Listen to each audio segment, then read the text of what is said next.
Hello students, स्वागत है आप सभी का हमारे यूट्यूब चैनल पर जिसका नाम है सौरभ क्लासेस फॉर हिस्ट्री।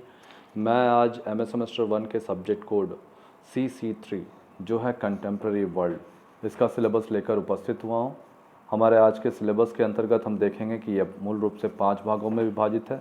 इसके पहले यूनिट में लेगेसी ऑफ 19th सेंचुरी यानी 19वीं शताब्दी का विरासत, जिसके अंतर्गत लिबरलिज्म जिसको हम उदारवाद कहते हैं एंड नेशनलिज्म राष्ट्रवाद, ग्रोथ ऑफ कैपिटलिज्म अर्थात पूंजीवाद का विकास, structural changes of European economy यानी यूरोपीय अर्थव्यवस्था का स्ट्रक्चरल चेंज, इम्पेरियलिज्म का मतलब होता है उपनिवेशवाद, थ्योरीज उसका थ्योरी जानना है, Lenin and Hobson, concept of new imperialism अर्थात नव साम्राज्यवाद की क्या उसका सिद्धांत है वो।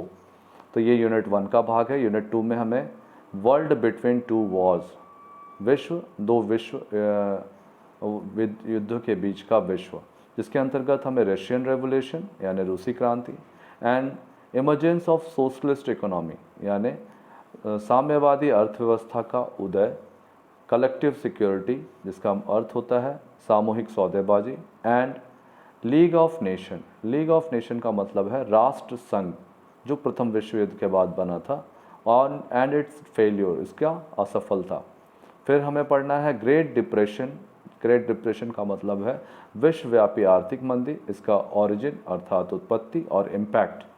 फिर द न्यू डील का सिद्धांत, इमर्जेंस ऑफ US इकोनॉमी यानी अमेरिकी अर्थव्यवस्था का उदय, लिबरल आइडियाज़ उदारवादी विचार, सोशलिस्ट मूवमेंट अर्थात समाजवादी आंदोलन, कंजर्वेटिव नेशनलिज्म यानी रूढ़िवादी राष्ट्रवाद।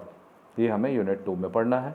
यूनिट 3 में आते हैं तो हमें ideology of fascism and Nazism यानी फासीवाद और नाजीवादी सिद्धांत अथवा विचारधारा को जानना है, जिसके अंतर्गत हमें case study of Italy and Germany, Italy और जर्मनी की क्या स्थितियां थी उसको समझना है, और rise of militarism in Japan में सैन्यवाद का उदय। ये हमारे यूनिट 3 का पार्ट है। अब यूनिट 4 में आए तो हमें second world war and new political order यानी द्वितीय विश्व युद्ध और नए राजनीतिक जो ऑर्डर है उसके बारे में जानना है।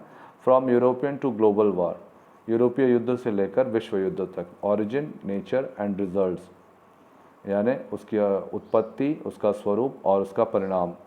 Emergence of the United Nations यानी संयुक्त राष्ट्र संघ का उदय, नेशनलिस्ट मूवमेंट यानी राष्ट्रवादी आंदोलन इन एफ्रो एशियन नेशन, अफ्रीका में और एशिया में राष्ट्रवादी आंदोलनों का उदय, जेनेसिस एंड ग्रोथ यानी उत्पत्ति और विकास, from forms of resisting colonialism from 1900 यानी 19वीं शताब्दी में कॉलोनिज्म यानी उपनिवेशवाद का उदय, डीकॉलोनाइजेशन का अर्थ होता है विऔपनिवेशीकरण अर्थात या नी-औपनिवेशीकरण, इसके कारण और इसके स्वरूप को जानना है। ये यूनिट 4 का भाग है। और यूनिट 5 में हम देखते हैं कि ओवरव्यू ऑफ 20th सेंचुरी यानी 20वीं शताब्दी का पुनर्वेक्षण, जिसके अंतर्गत हमें ओवरव्यू करना है। उसके पश्चात हमें सोशल रेवोल्यूशन अर्थात सामाजिक क्रांति को जानना है, उसकी आर्ट यानी कला और उसकी पॉलिटी अर्थात उसकी राजनीति को समझना, 20वीं शताब्दी की राजनीति को। ये हमारे यूनिट 5 का पार्ट है। इस प्रकार से ये 5 खंडों में विभाजित है और इन 5 खंडों का सिलेबस के सारे कंटेंट मैंने यूट्यूब पर अपलोड किए हैं, आप वहाँ से उसको देख सकते हैं और उससे नोट्स भी बना सकते हैं। आज के लिए बस इतना ही, धन्यवाद।